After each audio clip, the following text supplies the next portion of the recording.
Foi. Beleza, obrigado, Bruce.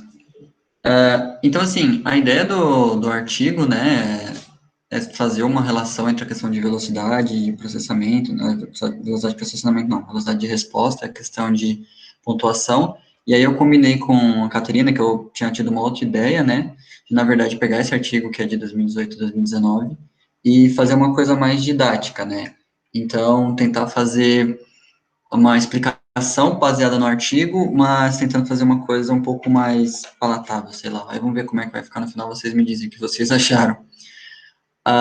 Então a ideia é a seguinte, então ele começa falando sobre toda a questão do problema central que eles têm, então você tem uma tarefa, no caso, por exemplo, um jogo digital, como é o nosso exemplo, alguma coisa que tenha uma sequência de acertos e erros, certo?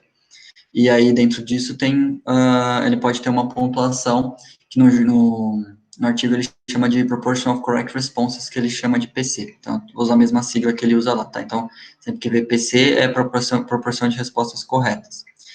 E também tem a questão do tempo de reação, tempo de resposta, né, que em inglês é Reaction Time, que é o RT também, que eu vou manter a mesma sigla. Então, ele vem falando, né, que você tem essa possibilidade, e aí, isso aqui não está no artigo, né, mas basicamente, quando você vai para campo, que você vai entender as ligações das duas variáveis, é o seguinte, você pode ter, por exemplo, uma criança que ela acerta bastante, mas ela é mais devagar, então ela até tem uma boa acurácia, mas ela é um pouquinho mais lenta, ela pode acertar mais, mas ela pode ser mais rápida, então ela tem uma ótima precisão, né, então, que é o desempenho que você espera, né, que ela vá bem, você quer sempre que a pessoa vá bem, ou ela pode, na verdade, errar bastante e errar de uma forma ainda devagar, levando bastante tempo. Então, além dos erros, ela ainda, né, fica pensando a respeito, talvez por isso que ela leve mais tempo. Ela também pode errar bastante, mas ainda ser rápido, o que quer dizer que além dos erros, ela ainda é bem impossível, pode clicar aleatoriamente, por exemplo, tal, e talvez ela não esteja prestando atenção. E aí, a problemática do artigo que ele vai trazer mais para frente, mas eu já queria adiantar, então é assim, então você pensa, qual desses dois aqui tem mais peso? Então, voltando para a tabela anterior, então assim, a questão desse tempo de resposta, se ela, como ele vai responder, vai ter efeito, ou proporção de acertos e erros, né? Então, o artigo vai girar meio que em torno disso. Então, aí como é que você calcula esse efeito e você lida com essa questão? Então, o nome do artigo, inclusive, é esse, né? Então, tem esse Speed Accuracy Trade-off, que basicamente é, uma outra forma traduzindo, é como se você fosse compensar a velocidade e a precisão. Então, você vai criar, né, uma medida de desempenho composta, que ele vai dar 4 opções, né, 4 formas de fazer, para você poder combinar os pontos e o tempo de reação. Então, tem esse Inverse Efficiency Score, né, que é uma pontuação de eficiência inversa, vamos chamar assim, o Rate Correct Score, que é para tentar corrigir o acerto, vamos chamar assim, e Linear Integrated Speed Accuracy Score, que é o LISAS, que é a questão de integrar de forma linear a precisão e a velocidade das habilidades, né? E aí ele traz, como além dessas 3 exemplos, a proposta dele, né, que eles são os criadores do BIS, que é o Balanced Integration Score, que é uma forma de integrar as pontuações de uma forma balanceada. Tudo pensando transformar essas duas medidas anteriores de pontuação e tempo de resposta em uma medida de desempenho só. Aí ele dá um exemplo, né, no artigo de como seria, então, ele dá essa tabela inteiriça, né, então aqui você tem a média dos tempos, a somatória dos tempos, a questão da proporção de acertos, o desvio padrão, né, do tempo, e aqui um que ele vai usar mais para frente, que é a conversão em Z-score dos pontos e do tempo de reação. Mas, enfim, então aqui você tem como é a pontuação dessa mesma tabela, né, para os mesmos sujeitos, para o IS, né, que é o de eficiência inversa, o de correção, o LISAS, e aí o BIS, né? Você vê que eles têm uma diferença, esses aqui são mais parecidos, né? Inclusive ele até cita isso, mas os outros são bem diferentes, se você for pensar na forma até de visualizar a saída, né, desses números. E aí quando você vai para o primeiro, que é essa eficiência inversa, então ele dá, né, a equação para você fazer, então basicamente, para fazer isso, você precisa da média do tempo de reação de cada sujeito, né, que seria o I, nas respostas corretas pela condição que você está testando, que seria o J. Então, o PC, que é o de proporções corretas, essas proporções por sujeito e por condição também. Ele até cita, né, que isso é bastante antigo, essa forma de fazer, que os autores falavam que resumir da forma como é a energia média consumida pelo sistema, né, seria o nosso sistema, no caso, durante as tentativas. Então é relativamente mais simples, né? Depois ele teve algumas adaptações com o tempo, né? Mas essa é a mais utilizada, por isso que eles usaram esse exemplo. Do RCS, então, apesar de parecer um monte de números, basicamente ele quer dizer que esse de cima, você vai pegar o número, ele é um pouquinho diferente, você vai pegar o número de respostas corretas, não a proporção como antes, né, dos sujeitos por condição isso, parecido, e você vai dividir pela soma dos tempos em todas as tentativas por participante por condição, então é um pouquinho diferente. E aí a ideia que os autores, né, criaram é que ele pode ser interpretado diretamente como o número de respostas corretas por unidade de tempo, né, assim que os autores denominam o RCS que eles criaram. E aí, quando você vai para o LISAS, ele fica já também um pouco diferente, né, do que o anterior. Então, essa primeira porção aqui é a média do tempo de reação do sujeito por respostas corretas na condição. Você vai somar aí vão ser os desvios padrão. Só que a diferença aqui agora, né, que enquanto os outros você fazer pelas corretas, aqui você vai fazer o desvio padrão de todos os trials, né, de todas as tentativas do participante por condição. E aí você vai multiplicar pela proporção de erros do participante, né, que é para você fazer esse PE, que é a proporção de erros, você vai pegar 1 menos a proporção de acertos por cada condição, né. E ele tem um objetivo um pouquinho diferente, né, dos anteriores, porque a ideia dele é fazer uma integração linear entre as condições. E aí, entrando no BIS, que é o que a gente vai fazer, né? Então, a ideia de toda essa nossa discussão foi trazer o BIS, que é uma forma diferente de fazer, que está tendo outros estudos, né? Que eu não vou falar aqui, mas alguns estudos bacanas mostrando que ele parece ser muito bom e robusto e ter um bom desempenho. Ele tem basicamente essa configuração, né? Que é o Z-score menos o Z-score de proporção de acerto menos o de tempo. Só que para você gerar esse Z-score, né, individualmente de cada um, ele gera essa outra fórmula, né? Então, eu separei em duas partes para explicar para ficar mais fácil. Então, você vai pegar nessa primeira individualmente o resultado que cada sujeito tem, depois eu vou dar um exemplo que vai ficar um pouco mais fácil. Você vai pegar o resultado de cada sujeito, então pode ser tanto do PC quanto do RT, que vai ser a mesma configuração. Então, você vai pegar o resultado de cada sujeito por condição, né, para gerar o primeiro valor aqui desse x aqui da esquerda. Aí você vai subtrair pela média de todos os resultados, né, de todos os sujeitos em todas as condições. Então, não é só os resultados do sujeito, mas de todos os sujeitos nas condições que você tiver. E aí você vai dividir tudo isso pelo desvio padrão populacional de todo o experimento analisado. Eu marquei o populacional porque nós temos o desvio padrão populacional e amostral. Até uma vez eu estava conversando com o Wander, a gente tinha confundido com o amostral de primeira, mas na verdade é o desvio padrão populacional. É pouca diferença, mas é importante destacar. Então, com isso, você vai ter um score separado para cada um, né, depois desse daí. Então, você vai Camilo, ter... posso fazer a pergunta? Claro. Volta lá um pouquinho. Nesse? Isso. Uhum. Explica um pouco o que é, então, desvio padrão populacional e amostral, e a minha dúvida ainda é sobre esse resultado PC barra RT. O que significa barra? Que você pega Não, um ou não. outro? Isso. Uhum. É só voltar aqui. É porque assim, você vai ver que, o que eu falei, esse desempenho é a mesma coisa, tá vendo? Então, é o Z-score do PC e o Z-score do RT. Mas para fazer esse Z-score, você vai usar essa fórmula, que é essa mesma para os dois, entendeu? Então, você gerando pelos dados, você vai gerar esses mesmos valores, e disso tudo você vai gerar um Z-score para preencher em cada um desse aqui. Ok, beleza. Começar? E a Sim. questão, a diferença do amostral para o populacional é bem mínima, na verdade. Então, ao invés de você pegar apenas a amostra principal que você tem ali, que você está avaliando, você pega toda a população, você avalia como se você estivesse fazendo uma amostra da população inteira, dependendo do que você estiver testando. Então, se você tiver, por exemplo, numa sala de aula, ao invés de pegar uma amostra pequena, pegando de todas as salas, por exemplo, ou de todas as crianças de uma certa região. Mais ou menos, acho que seria mais ou menos essa a ideia. Mas então esse desvio padrão não é da sua amostra, é de algum dado normativo? Isso, ele vai ter aí eu não peguei o cálculo certinho para fazer, não coloquei aqui, mas... Não, Isso, só eu para vou... argumentar isso, é que Camila e eu, a gente ficou conversando sobre o IAS, e o legal do artigo que o Camilo está mostrando, que no artigo eles dão um link que você pode baixar como fazer o BIS no R e como fazer no Excel. Aí eu baixei nos dois, né? No R não mostra que o desvio padrão é populacional, né? Então, tudo bem. Aí, quando eu fui fazer no Excel, quando você pede, por exemplo, também para fazer esse score no SPSS, o SPSS faz o amostral.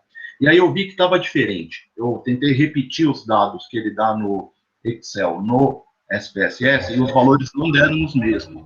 Aí eu fui tentar ver no Excel qual era a fórmula que ele usava, né, de desvio padrão para rodar os dados do BIS. E aí ele viu, nós vimos, eu vi, que ele roda o populacional, não é o amostral. A diferença é na equação. O amostral vai ter um N-1 embaixo, por exemplo, e o populacional é o N total, né, o N total da sua amostra. Então, a diferença mesmo é na equação do desvio padrão, né? Então, ó, o desvio padrão amostral, na fórmula tem um N-1, né? E o desvio padrão populacional é o N total da sua amostra. A diferença na equação é somente essa. Joia, obrigada. Valeu, Wander. Ficou um pouquinho mais claro? Então, qualquer coisa, se tiver outra dúvida. Então, assim, então depois de todos esses cálculos, então você vai gerar disso aqui com os resultados, menos a média, dividido pelo desvio padrão, você vai pegar para cada um z-score, né, que é essa padronização, ele vai normatizar. Então, por que ele fala que você tem que ser de todas as condições? Porque se você pegasse só os valores de uma condição só do sujeito, por exemplo, ela seria uma média zero, então você eliminaria os efeitos. Então, por isso que você tem que pegar dos grupos, inclusive. E qual que é o objetivo dele, então? Por isso que o nome dele é Balanced, né? Então, a ideia é que, eu pegando aquela tabela que eu fiz no começo, então é que você tenha, que os dois lados tenham mais ou menos o mesmo peso para poder fazer uma avaliação dos resultados. Então, essa é a tabela que eles dão, né, que o Wander citou, por exemplo. Eu pintei em cores para mostrar que tem o grupo A e o grupo B, mas só para facilitar. Então, você tem um desvio, o tempo de reação de cada sujeito, ou a proporção de acertos, a conversão desse RT em Z-score é a conversão desse proporção de corretos em Z-score também. Aí o BIS nada mais é do que essa ZPC menos o ZRT aqui. Então, essa menos essa. Aí vai gerar esse score aqui dessa balança. Então, para fazer de uma forma mais mastigadinha, então, como é que você faria com o BIS? Então, pegando só essa primeira linha para facilitar. Então, você pegaria, para fazer essa primeira conta, para fazer o Z-score desse ZRT, você pega o resultado do sujeito, que é o que você tinha perguntado, professor. Então, você pega esse primeiro resultado, subtrai da média de todos, aqui, e divide pelo desvio padrão populacional, que é o azul, também de todos. E aí você vai ter o 0,95, que é esse daqui. Aí eu não vou, não fiz a conta para esse aqui, porque é a mesma coisa, só que você vai pegar o 0,71, vai fazer também a média desse, e a desvio padrão desses todos também, como está para o ZRT. Aí você vai ter, né, esses dois valores. Então, basicamente, para você fazer o BIS, você vai pegar esse menos 1,00, acho que eu inverti um pouco a cor aqui. Acho que deu para entender, né? Porque, na verdade... Não, tá... não, tá certo. Eu que inverti as cores. Mas tudo bem, você vai pegar o menos 1 e subtrair do 0,95 e vai gerar o 0,04 aqui, de desempenho.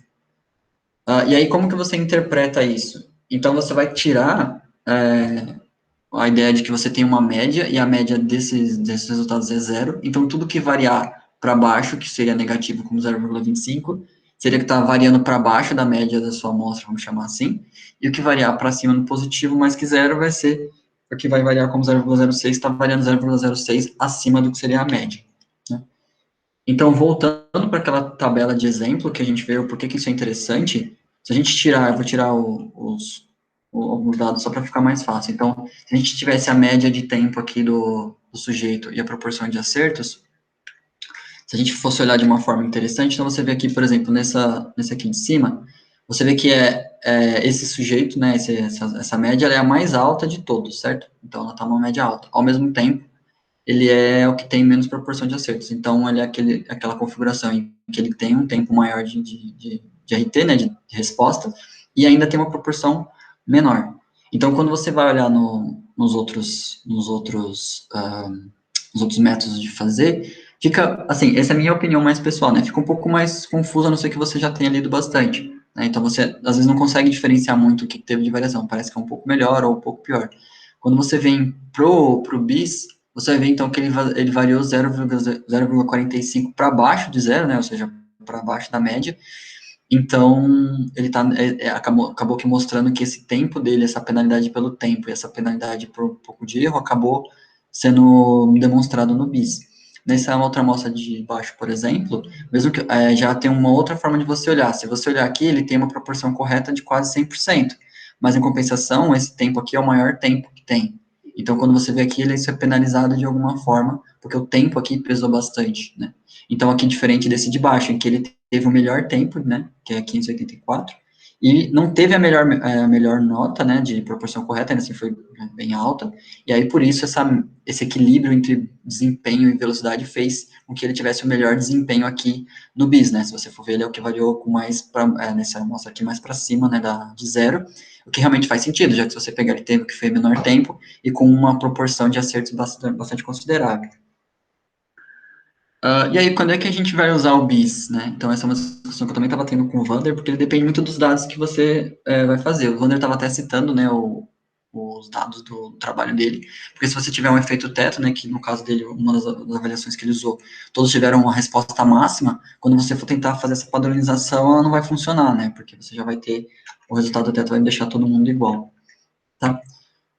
Basicamente, essa é a ideia. Eu tentei fazer mais a ideia da importância do BIS para ganhar mais tempo de discussão.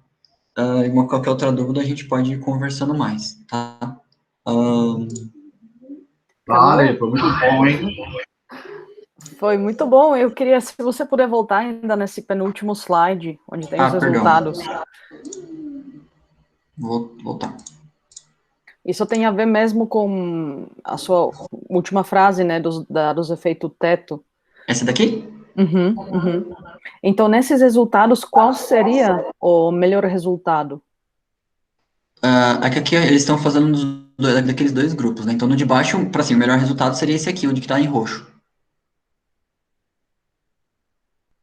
Certo? Uhum. Aqui no de cima, na verdade, seria o 0,33.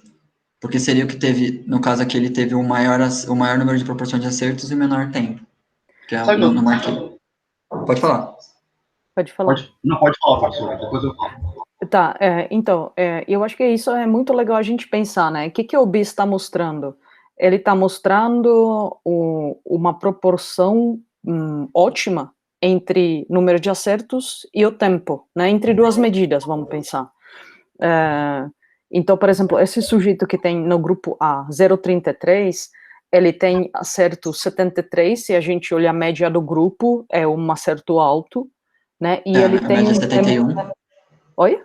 A média é 71, né? Lembrando que a média Isso. tá aqui, esse negrito é a média do grupo.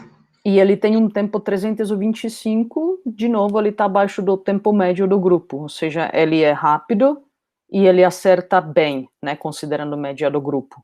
Portanto, o BIS dele é o mais alto de todos. E o pior é o S-, o que está em vermelho, né, tempo alto e baixo acerto. E no grupo de baixo, mesma lógica. Acho que se você tem efeito teto, o que acontece é uma das medidas, ela deixa de diferenciar entre os desempenhos. E aí, talvez por isso o BIS não funciona, né? Ele deixa de ter essas duas medidas que ele precisa para Ser sensível. para ser sensível. Será que uma dessas outras medidas não teria essa sensibilidade? Então, professor, eu estou vendo aqui na tabela, por exemplo, ó, por que eu não consegui fazer o BIS nos meus dados? Como a acurácia de uma parte, eles acertam tudo, são idosos de alta escolaridade, então eles acertam tudo. Se você voltar na fórmula, Camilo, rapidinho, eu quero voltar nessa tabela, mas só volta na fórmula do Z, como tira o Z-score, porque assim, ó, por que eu não consigo tirar o desvio padrão, né? Porque o desvio essa daqui? Isso mesmo. A gente tem que dividir pelo desvio padrão, né? O Z-score. Se todo mundo acertou tudo, o desvio padrão é 0. E aí dividir algo por 0 dá pau, né? O Excel não faz a conta, não dá para fazer essa conta. Então, quando você tem algo que dá efeito teto, você já não tira o Z-score. Então, por exemplo, o BIS ele é bom, mas ele não é usado indiscriminadamente, né? Para qualquer dado, porque se você tem efeito teto, ele já não é bom, porque você não consegue tirar o Z-score. Aí, foi por isso que eu não consegui fazer o BIS no dado piloto. Eu acho que no doutorado, assim, coletando um monte de gente para me explicar, eu vou usar o BIS, porque com certeza eu vou ter variação.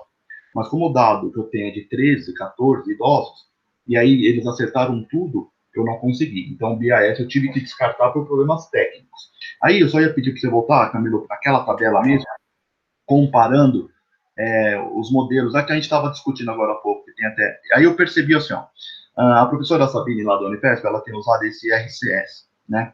E aí eu comecei a ver aqui, eu não tinha reparado isso, lendo o artigo aí do Lesenfeld, mas agora eu percebi que é o seguinte, os menores valores do BIS são comparados aos menores valores do RCS. E o maior valor do BIS também é no mesmo sujeito no RCS. Eu estou vendo que tem uma semelhança, né? Sabe? E aí o RCS, a ideia deles é você tentar interpretar esse valor, 1,81, que é o número de acertos por unidade de tempo. É difícil pensar assim, mas é a maneira que eles colocam, né? Então eu vi que ó, o menos 0,45 é o score mais negativo, é o menor score, certo? Do BIS. No RCS, o menor pontuação é esse 1,81, do mesmo sujeito. E aí você pega o maior valor, que é o 0,33 do BIS, também é o maior valor do RCS, 2,25. Então, achei que eles estão andando juntos, de maneiras diferentes, mas parece que eles estão mostrando a mesma coisa. E, por exemplo, o RCS eu usei nos dados para fazer uma reanálise. E aí eu já consegui rodar direito. Porque ele pode... Não importa que não tenha variação, eu não vou tirar Z-score, então eu consegui rodar, e aí eu estou tentando rodar tudo no RCS, né, que é o Rate Correct Score, tá? Então, pelo que eu estou percebendo, eles andam, assim, em caminhos não diferentes, mas por vias diferentes. Wander, eu não acho ruim isso, eu acho que isso é ótimo, né, porque nem vejo isso como problemas técnicos que você falou, porque quando você tem efeito teto, só significa que essa medida, ela deixou de medir algo, né, então, por exemplo, que a tarefa é tão simples que todo mundo acerta tudo, mas você ainda pode ter variação no tempo de execução. Então, outra variável, né, ela consegue ainda captar essa variação no desempenho. E acho que isso é muito importante, olhar seu dado e pensar, né, o que eu quero calcular e qual a ferramenta que eu vou usar, porque nada mais, né, BIS e RICS são ferramentas diferentes. Agora, se você consegue usar o RICS, significa que algo no cálculo eles lidam diferente com uma das variáveis, certo? Por exemplo, o artigo que fez essa comparação, que ele fala em relação RCS e BIS, porque ele fala, né, qual a vantagem de cada um, que cada um, vamos pensar, onde colocar maior peso, e de repente, acho que é o que a gente conversava com o Camilo, o BIS parece que ele está mais calibrado para não favorecer nenhuma nem outra variável, tá? Então, porque também, veja bem, se você tem efeito teto, nada impeça que você faça uma comparação apenas da variável que sobrou, né, nessa tarefa, que você compare diretamente o tempo, sem ter que transformar isso em outra medida, né, porque, na verdade, essas aqui, a gente está transformando essas medidas em algo a mais, e aí temos uma boa justificativa para fazer isso, né. Rapidamente, assim, qual a justificativa para usar BI, alguma dessas transformações? Bom, porque nós podemos ter pessoas que desempenham rápido, mas eles erram muito, né? E temos pessoas que desempenham mais lentamente e acertam tudo. Ou temos um terceiro padrão, que é algo no meio, ou uma variação dessas duas. Tudo bem? Perfeito, professor, perfeito. E aí, só para constar isso, olha, quando a gente faz a análise do tempo, né, então, tem blocos as tarefas que eu uso, né? Então, um bloco é o menos demandante, a gente diz que não se usa função executiva nesse bloco, e o bloco demandante, espera que se usa a função executiva ali, uma das funções, né? Quando eu faço a análise desses tempos, que é o tempo que a pessoa utilizou para fazer o bloco demandante, menos o tempo que ela utilizou para fazer o bloco menos demandante, dá efeito significante. Então, a gente vê diferença, né, que fazer o bloco demandante, a pessoa demora mais, porque os processos mentais são mais complexos e isso leva mais tempo. Aí, quando eu fiz o RCS, eu queria saber se esse fenômeno continuaria aparecendo no RCS, mesmo eles acertando efeito teto, né, acertando tudo. e, por incrível que pareça, deu tudo igual. Então, todas as medidas de tempo, junto com a acurácia, que eles fazem um dividido por outro, no RCS, eu consegui os mesmos efeitos, sabe? Então, mesmo eles acertando muito, o tempo ajuda a mostrar que sim, tem uma diferença cognitiva aí de um bloco para o outro. Vander, e isso mesmo, você usa a mesma lógica, né? Então você usa RICS e você subtrai a tarefa mais demandante, aliás, mais fácil da tarefa mais demandante? Ou não? Aí nesse caso é comparação direta de cada uma das condições. Aí é o custo, né? Primeiro, o que eu faço, né? Eu pego o bloco demandante e tiro o RCS dele. Aí eu pego o bloco menos demandante e tiro o RCS dele. Faço um menos o outro, de cada participante. Isso vai me gerar uma coluna de RCS total. E aí essa coluna mostrou para mim que tem diferença entre esses blocos. Então, fazer a tarefa mais demandante, de fato, é o indício, né? É o que está aparecendo, é a hipótese que aquele bloco sim está exigindo funções executivas diferente do bloco menos demandante. Uhum, perfeito. Acho que é isso, só para a gente contextualizando para todo mundo, isso é uma terceira lógica, né? Então, por que você faz subtração? Porque você está usando uma condição como baseline, né? Então, a gente pressupõe que cada pessoa desempenha diferente e a gente quer ver o custo, como você falou, em tarefas que são iguais, mas são um pouquinho mais difíceis. Então, por isso, a gente usa desempenho em uma como baseline, para avaliar qual a diferença nesse desempenho em relação à tarefa mais difícil. É isso mesmo, Vander? Isso, perfeito, professor, é isso mesmo. Uhum. Isso é muito comum, né, nas tarefas neuropsicológicas, e acho que é muito certo, assim, fazer assim, mas temos que ter certeza que, de fato, as tarefas são iguais, que não se adicionou nenhum componente ou que você está conseguindo, de fato, isolar esse componente, né, porque senão não dá errado. Mas é muito legal porque ele considera justamente o que é normal para aquela pessoa, ou seja, qual é o baseline dela. Agora, só retomando aquela minha dúvida, Camilo, não sei se você conseguiria comentar, se você lembra, tem alguma conclusão, alguma discussão em relação à comparação do RCS versus BIS? BIS? Eu não lembro diretamente se ele faz essa comparação assim, tipo, ó, vou pegar esse aqui e comparar com esse. Assim, ele faz todos, né? Então, ele vai mostrando os gráficos, vai mostrando toda a parte de equilíbrio, de ver, tipo, como que ele se desempenha na análise, e o BIS é para eles, né, o que se mostra mais coerente, assim, mais coeso durante todas as análises. Então, basicamente, a discussão é meio que a vantagem do BIS mesmo, assim, agora fala assim, tipo, a gente não vai usar esse por conta disso, individualmente, eu acho que, pelo menos eu não me lembro dele falar assim. Joia, muito bom. A gente precisa pensar, são ferramentas, a gente, conhecendo as ferramentas, a gente faz um bom uso. Vocês têm mais perguntas? Sim. Gente, tá. Camilo, parabéns, muito bom, muito claro, adorei os slides, muito bom. Beleza, obrigado. E até só para comentar também, saiu um artigo do pessoal de Israel, acho que eu mandei para o Camilo também, sobre... É o mesmo trabalho do Leisfeld aí, igualzinho, só que aí eles fizeram com funções executivas. Eles quiseram comparar vários desses modelos, RCS, o LISA, BIS, com medidas executivas, né? E, de novo, esse trabalho, né? Aí você vê que é legal porque é um grupo independente, então não é o mesmo grupo aí de pesquisa que fala do BIS, é um outro grupo. E esse outro grupo também, quando ele faz as análises de simulação, ele mostra a diferença e mostra que o mais confiável para fazer as análises dessa compensação, velocidade e acurácia, é o BIS também.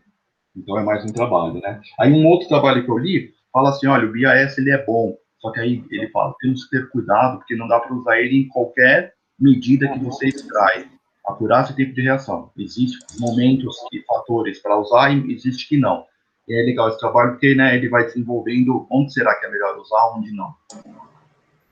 Vander, esse seria legal você compartilhar, porque E eu acho que isso que é super importante, né? A gente tem que saber qual é a vantagem, qual é a limitação, para a gente poder decidir se é uma ferramenta boa para os meus dados ou não. Sim, sim, com certeza. Né, para não usar de forma indiscriminada, né? Então eu vou procurar, eu estou com ele aqui no computador, eu só vasculhar onde ele está, e aí eu mando no grupo. Joia. Eu acho que esse assunto interessa praticamente para todo mundo desse grupo, né? Porque a maioria dos projetos trabalha com acerto, todo mundo trabalha com acerto e erro, e alguns ainda, né, com tempo de reação. Então é uma coisa super atual. E eu particularmente gosto muito dessa forma dele de avaliar com para baixo de zero, para cima de zero. Quando você vê os dados a primeira vez, você vê o menos e mais, você acha estranho, você fala, nossa, como é que deu menos no desempenho? Aí depois que você entende a lógica, que é para baixo de zero e para cima de zero, parece que, tipo, por que todas as outras coisas não são assim? Pelo menos eu gostei bastante, achei bem mais intuitivo, assim, de você discriminar a diferença entre os participantes. Agora, uma coisa que estou pensando agora, dá para fazer, como comentou BIS, dá para depois rodar qualquer tipo de estatística, ou a gente tem que ter cuidado, porque na verdade a gente está trabalhando com dados dentro de um range, né, de uma faixa apenas. Será que é... Diga. Não, Tem Felipe aqui, vamos lá, Felipe.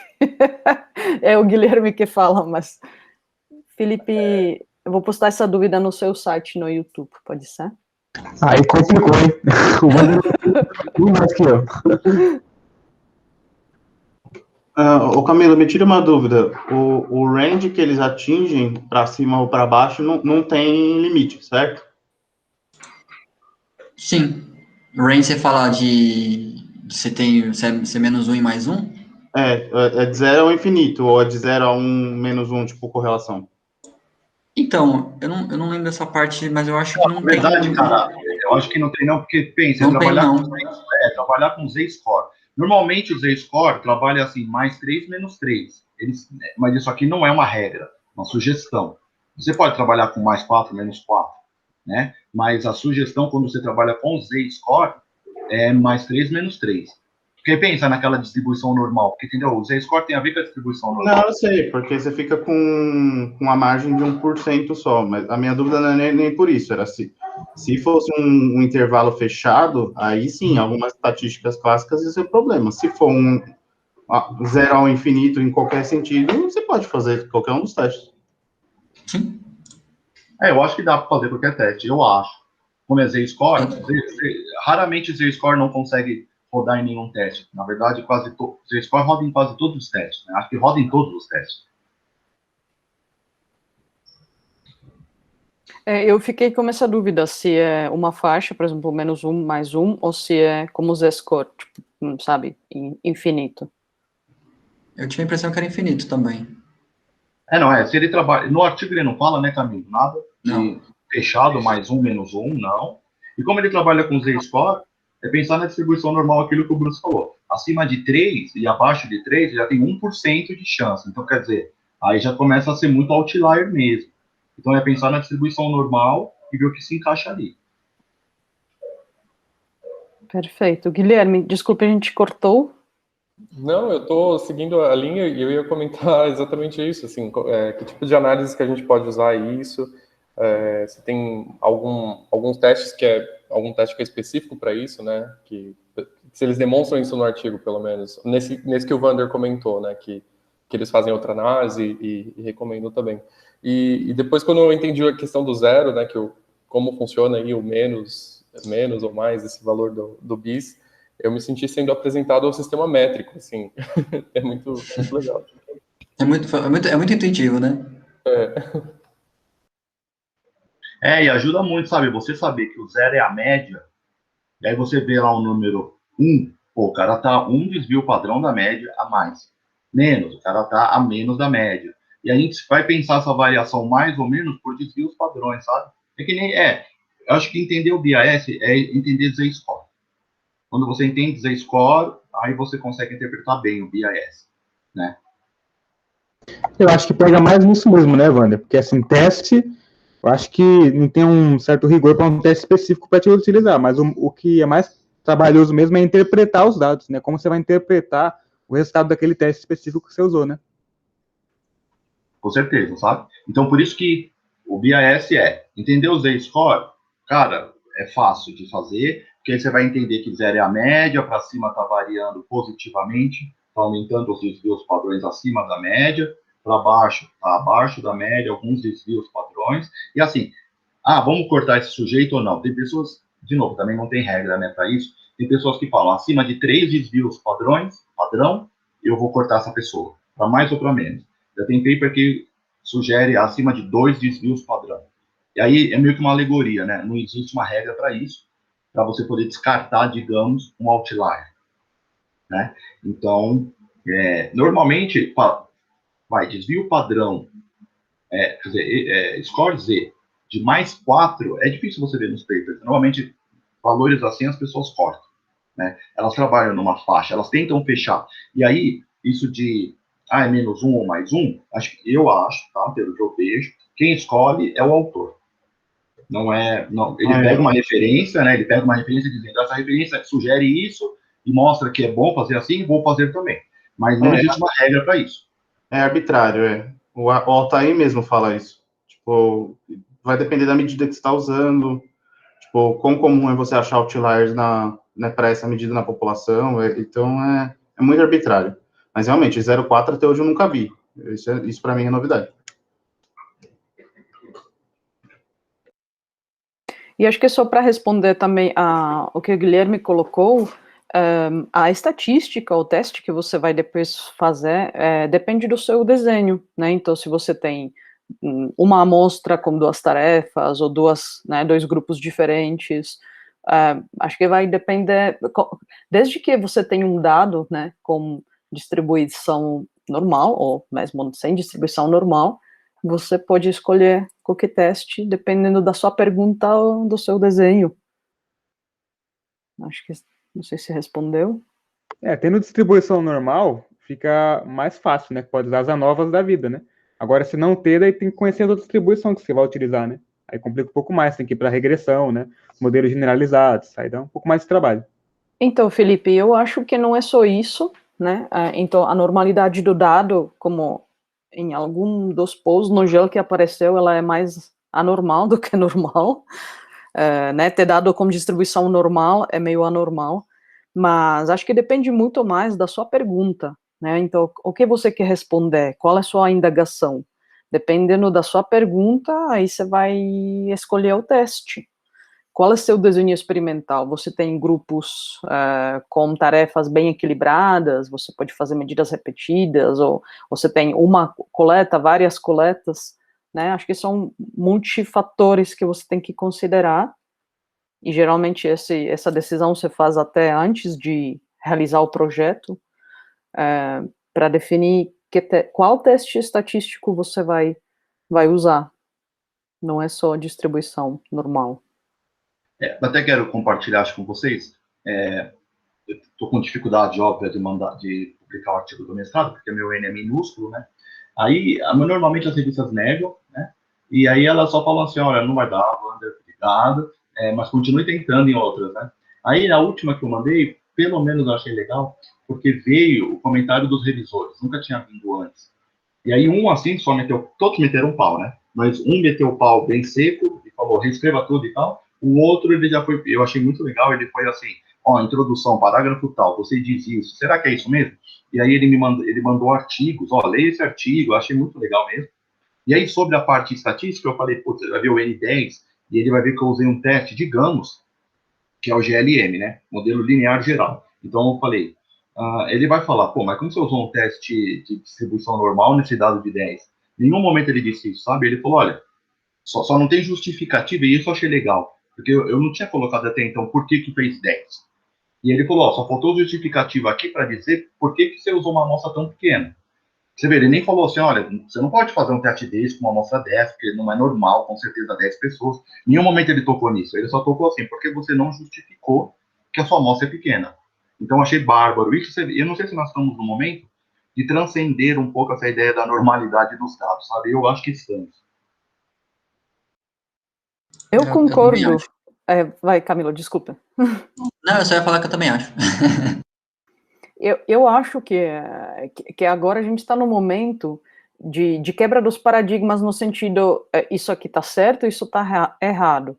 O que eu vejo é muito essa tendência, Vander, de se você entendeu a lógica, e se você consegue justificar e defender sua lógica, mostrar para o revisor a sua lógica e ela é plausível, aquilo deve ser aceito, tá? Porque não, né, o que se teve como paradigma correto, né, então distribuição normal, valor pé, está caindo para baixo da terra, né?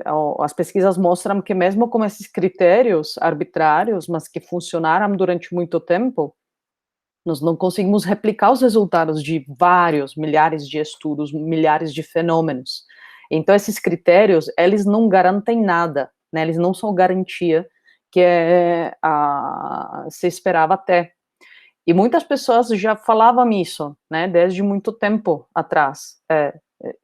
Acho que é o próprio Fischer, se não me engano, falava que isso aqui são escolhas, são decisões baseadas em algo e pode não servir para vários casos, né? Então, cada caso é um caso. E acho que é nessa lógica que as coisas estão funcionando agora.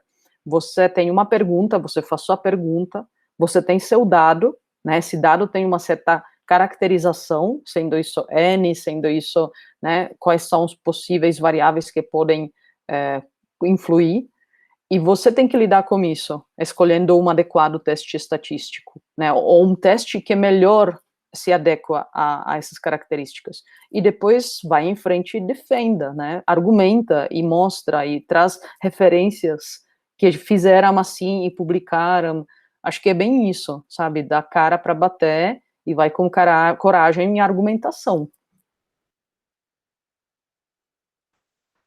Ah, não, com certeza, é isso mesmo, tá? E acho que é isso mesmo também. Estamos em outro momento, né? Em um momento de aprendizagem no sentido de descobrir mais, porque hoje, antigamente, acho que ficava muito preso nessa questão de normalidade, porque os testes eram poucos e era só conseguia rodar na normalidade. Aí tinha os não paramétricos, mas se você pega os livros clássicos, eles ensinam ali 8 testes e ponto. Hoje existe mais de 100 tipos de testes, né? Então, na verdade, é isso mesmo. Agora é identificar qual teste ler melhor a sua história e qual você pode usar para contar melhor a sua história. É descobrir qual teste, porque tem teste hoje para os seus dados. Acho que para todo dado tem o seu teste. É saber qual, né? E saber como contar essa história. Isso, e eu acho que a gente tem que também olhar desse outro ponto de vista, né? Então, se você tem um N10, se você aumenta seu N para 1000, com certeza ninguém vai mais criticar seu N, com certeza você vai mostrar algum fenômeno estatisticamente significativo, né? Porque temos isso também, você, com aumento de N, alguma coisa vai dar significativa e aí você pode tranquilamente publicar. Agora, isso por si só é garantia de que o fenômeno, ele de fato existe, tá? Então, é o que eu vejo também, eu escuto isso das bocas de pesquisadores realmente importantes, de apenas N não é garantia de que o fenômeno, ele está presente. E a gente vê isso nessas mega estudos, né, de juntar 30 mil dados, sujeitos de vários países, e não é isso, isso não é garantia, tá? De fato, você vai ter poder estatístico, mas você não tem garantia de que o fenômeno, ele está lá. Então, acho que a ideia está se mudando também nesse ponto de, se o fenômeno, ele é robusto, ele vai se manifestar como N de 20 ou N de 20 mil, tá? Ele está lá, ele vai, se a gente conseguir isolar ele corretamente como desenho experimental, ele estará lá, não importa o N. E tem uma outra coisa também, assim, dessa parte crítica dessa questão matemática, né, que os caras que criaram essas equações, muitas dessas coisas, eles trabalhavam com plantação, né, então, tipo, beleza, vou perder 20% da plantação se eu fizer isso aqui, se eu fazer isso daqui, então, beleza, então isso aqui pode entrar na minha equação, essa perda, mas pra gente, se a gente for jogar isso num teste com, por exemplo, uma questão de medicamento, alguma coisa assim, já não faria sentido, né, então acho que também isso vai fazer as coisas evoluírem agora nos próximos anos. Ontem à noite eu coloquei no Gelk um link que é um debate, acho que isso está na moda agora. Vocês com certeza já assistiram alguma coisa, como que é Batman versus Super-Homem, né? Aqueles duelos épicos.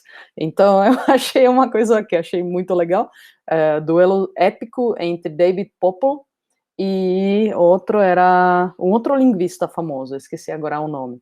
E aí eles fazem esse debate, que é mediado por uma terceira pesquisadora, Maria Lupo, alguma coisa assim, e eles questionam, eles trazem essas questões, né, então sobre desenho experimental, sobre linguistas versus neurocientistas versus cientistas cognitivos, tá, e acho que é bom a gente ouvir, porque as nossas indagações são indagações deles, e a nossa meia-culpa é muito, muito parecido, é a meia-culpa deles também. Quem puder, assistam, realmente dá alguns insights, e acho que o que eu tirei de mensagem, depois se vocês puderem compartilhar também as percepções de vocês, é que a gente precisa, no fundo, a gente precisa se preocupar com a pergunta, né, então fazer pergunta boa para pesquisa, e a gente precisa se preocupar com nossa ferramenta e o instrumento, né, o desenho que a gente usa, porque a ferramenta ela sempre vai ter algumas limitações, né, então, fMRI, ótima ferramenta, que nada, é uma droga, né, o David Popple mesmo fala que durante muito tempo ele ficou só resmungando, reclamando, mas é uma ferramenta boa, se a gente souber usar ela bem, né? Então, ela não responde todas as perguntas, mas se a gente pensar, minha pergunta é essa, minha ferramenta é essa, será que dá, né? Posso usar essa ferramenta para minha pergunta? Então, a gente precisa se preocupar com como a gente formula as perguntas, o que a gente quer estudar, para a gente não fazer estudos medíocres, né? E para a gente conseguir ter certeza de que aquilo que eu quero responder é respondível com uma ferramenta que eu tenho na mão. Tá? Achei bárbaro isso. Não, eu faço parte de um grupo, um desses cursos perdidos aí que eu fiz de metodologia no Coursera, aí os moderadores do curso criaram um grupo no Facebook onde eles discutem artigos interessantes, metodologia que eles acharam interessantes ou ruins, enfim. E toda vez que aparece alguma discussão, por exemplo, sobre ressonância funcional, já existe até um meme entre eles que é assim, ó, vamos banir ressonância magnética funcional enquanto a gente não descobrir o que de fato isso aí mede. E, tipo assim, todos eles entendem qual é a funcionalidade da ressonância, mas é uma piada para eles de estatísticos e matemáticos ali que tem algum fundo de verdade. Então, tipo... Então, mas, Bruce, eu acho que isso é burrice, sabe? Isso é, tipo, o comportamento do emu, sabe? De botar a cabeça na areia e fingir que não tem. É uma ferramenta boa. Se você souber usar ela bem, é uma ferramenta, né? Tem isso no debate também. É uma piada mesmo, é um meme mesmo deles, assim. Muitos deles trabalham, inclusive, com isso. Mas a ideia de entender a limitação e a discussão, muitas vezes, envereda nisso. Tipo assim, poxa, isso aqui é um estudo porco porque a metodologia não faz sentido, ou porque o desenho experimental do cara não presta, ou porque a estatística que ele fez depois nem sentido faz. Uhum. E é isso que eu acho legal, entendeu? Professor, eu acho que, para você ver como eu acho que isso deve estar em voga mesmo, né, porque as coisas vão se linkando.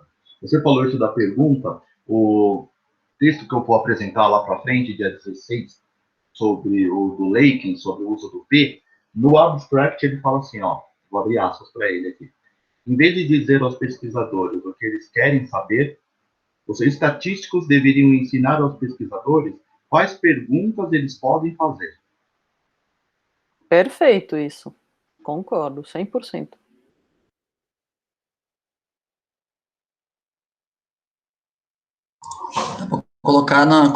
Pegar uma foto do cérebro e colocar isso daí e colocar de foto de capa do computador ou de alguma coisa assim. E essa é a questão mesmo, tá? Porque no fundo a pesquisa virou muito uma questão assim de, vou tentar fazer qualquer coisa, aí eu corro no estatístico, vejo como é que roda esses dados, ele me dá o valor e eu vou e mando bala. E no fundo primeiro acho que tem que vir um passo atrás, que é como que você deve fazer uma pergunta, sabe? O que você deve pensar antes de fazer uma pergunta de pesquisa, né? Porque, pensa, a pergunta de pesquisa, para muitos, fica negligenciada. O pessoal já deslumbra uma coisa muito grande, assim, pensar na pergunta de pesquisa, né? E, no fundo, isso deveria ser o início de qualquer pesquisa, né? No Kantowitz, naquele livro dele de psicologia experimental, tem uma frase dele que eu até publiquei uns meses atrás, de tão engraçada que era tipo assim, não importa quanta magia estatística você faça, porque ela não é possível de corrigir um experimento mal desenhado. E eu achei sensacional. O próprio Altair, né, que, tipo, ele deu o curso de estatística no primeiro nível e tá dando o segundo agora, né? No primeiro nível, ele comenta que todo aluno de graduação já tinha que fazer aquele tipo de aula, entendeu? Para se preparar para fazer a pós. Então, a gente tem que entrar na pós mesmo com conhecimento, entre aspas, básico de estatística para a gente conseguir fazer uma boa pergunta, né? Porque a gente sabendo como que os testes funcionam, quais variáveis eles avaliam, né? O que é variável, o que é hipótese, a gente vai conseguir fazer uma pergunta mais centrada, assim, sabe? Com um objetivo mais certo e saber como é que vai analisar depois também, né? Então, é um conhecimento básico que a gente precisa ter e, infelizmente, não tem, né? A gente acaba, né, Felipe, aprendendo na pós-graduação tudo isso, e deveria aprender na graduação. E aí fica muita correria, né, cara? Porque a gente tem que chegar com a pergunta já, montar o projeto e estudar estatística por fora, né? Então, e ainda tem os prazos, né, cobrando a gente tanto no mestrado quanto do nosso conhecimento estatístico, né? Então fica muito pesado, muito complicado de fazer mesmo. Então, rapidamente, temos 10 minutos, eu vou propor um brainstorming, tá? Cada um fala rapidamente algumas das características que uma boa pergunta tem que considerar. Então, quais são os fatores que a gente tem que pensar para a gente conseguir criar uma boa pergunta, tá? Cada um vai, 1, 2, 3 palavras, sem pensar muito. O que vocês consideram quando vocês estão elaborando uma boa pergunta? O que raios eu estou medindo? Variáveis, Bruce?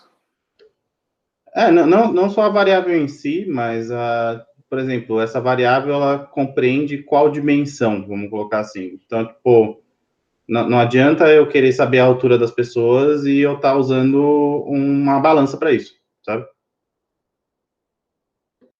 Então, você está pensando em variável dependente e a ferramenta que você vai usar para estimar essa variável dependente? Sim, se faz sentido eu usar essa técnica para medir isso. Se é que é possível, né? Vamos começar por aí. Okay. Acho que eu vou na linha do Bruce, eu falaria 3 palavras, que é as variáveis, as medidas e a literatura. Wander, só para entender, qual é a diferença entre variável e medidas? Então, acho que a variável, por exemplo, é o efeito do exercício físico nas funções executivas, né? Então, vamos lá, o exercício físico seria a minha independente e as funções executivas seriam as minhas dependentes. Mas aí as medidas seriam, tá, mas o que eu vou usar para avaliar a função executiva? Aí as medidas, eu vou lá no MIAC, que parece um modelo robusto. Então, eu uso aquela tarefa que ele indicou, aquela outra, então essas seriam as medidas, né? E a literatura que eu falei por trás, quer saber o que a literatura já diz, para saber se a minha pergunta é pertinente, ou se eu estou indo para um caminho todo oposto, e talvez seja melhor repensar. Uhum. Vê se eu posso traduzir isso em, por exemplo, nós precisamos ter, então, alguns modelos de fenômenos robustos, já mostrados, de repente, na literatura, que aí eu vou usar como base para, então, pensar em outras medidas e variáveis que eu quero coletar, será? E eu penso assim, acho que a gente não parte do zero, não deveria, acho que deveria partir da literatura, encontrar algo da literatura que ainda não foi respondido, é aquilo que te motiva a pesquisar, né? E aí ir atrás das medidas que a literatura também está propondo, ou se for criar uma medida nova, né? É ter uma base das medidas já estabelecidas e saber qual é a minha variável independente, qual que eu vou manipular e qual que eu quero ver feito. O que mais? Eu ia falar uma palavra só, teoria. Estava pensando aqui, ouvindo o encontro aqui de hoje, em um problema que eu estou para apresentar agora no Journal Club do Neuromúsica, né, sobre personalidade, teorias de personalidade. E acho que é isso, tudo isso que a gente está falando aqui, né, das variáveis, medidas, conhecer as ferramentas, saber se a gente pode responder a nossa pergunta com o método que a gente tem disponível, mas eu acabei indo mais longe aqui no pensamento sobre conhecer bem as teorias. Mas a teoria é fundamental mesmo, Guilherme. Que nem o Altair cita, né, nas aulas de regressão. A regressão ela é um teste que, entre aspas, ela explica as coisas, né? Quais variáveis explicam um tal fenômeno. Mas, para isso, a gente tem que ter uma base teórica, senão vai dar aquelas correlações espúrias, né? Então, coisas que não têm nada a ver, mas são correlacionadas. Então, a teoria é fundamental e não tem como você fazer estatística se você não ter um conhecimento teórico por trás da sua área. Sim, eu estava lendo o caso do Big Five, né, que surge lá por meio de análise fatorial. É como se fosse uma coisa reversa, né? Ele vem da estatística, da análise fatorial, de 5 fatores e tal, mas não havia uma teoria por trás, né? Estava lendo um artigo de crítica aí sobre o Big Five em si, né? E aí tudo começou a fazer sentido, porque eu acho ele super esquisito, o Big Five. É porque é possível, né, você criar um fator que na teoria ele não tem nada a ver, mas matematicamente ele tem, né? O comportamento é parecido, entre aspas, explica, mas você vai ver na teoria não tem a correlação alguma, entendeu? Então, é necessário ter teoria, não adianta fazer estatística por si só.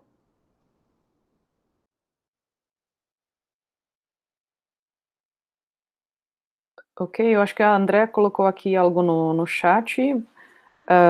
Quais efeitos... Desculpe, Vander. Não, eu ia falar isso mesmo, professora. Cadê as mulheres do grupo, né? Porque até agora só a gente tem falado. Vou ler o que a Andrea escreveu, tá bom?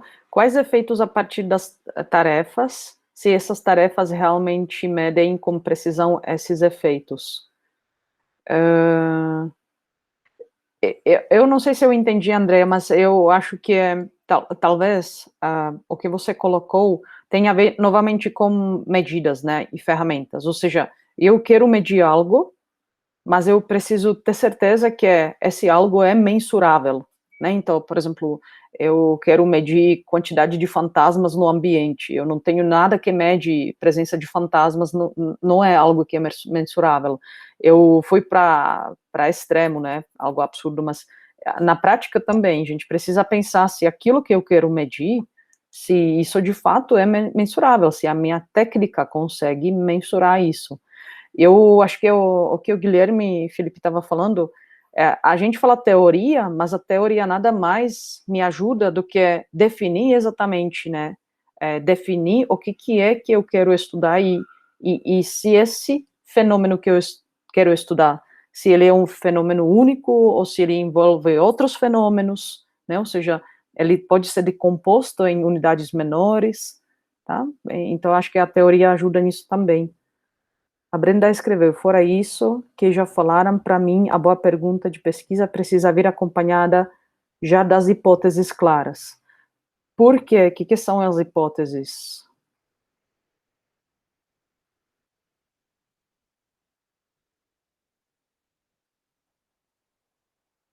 Enquanto ela digita, eu só queria acrescentar que também eu gosto de pensar sempre na amostra, né? Tipo, se você está considerando quem ou o que, né? Dependendo do que você vai medir, se você está delimitando bem e se vai ter sentido depois do que você vai fazer, né? Para aquela própria amostra. Obrigada, Camilo. Eu já estava preocupada que ninguém ia falar, né? Então, esse fenômeno eu quero isolar onde, né? Em qual população? Vou estudar sapos, vou estudar humanos, quantos humanos, né? Qual é o perfil desses humanos? Isso é super importante. A pergunta, ela tem que envolver isso também, né? Não dá para não pensar, quando a gente formula a pergunta, não dá para pensar, não pensar na amostra. Acho que isso que a Brenda falou da hipótese tem a ver com o resultado esperado ou não esperado, digamos assim, né, do experimento ou do ensaio que você vai fazer, né.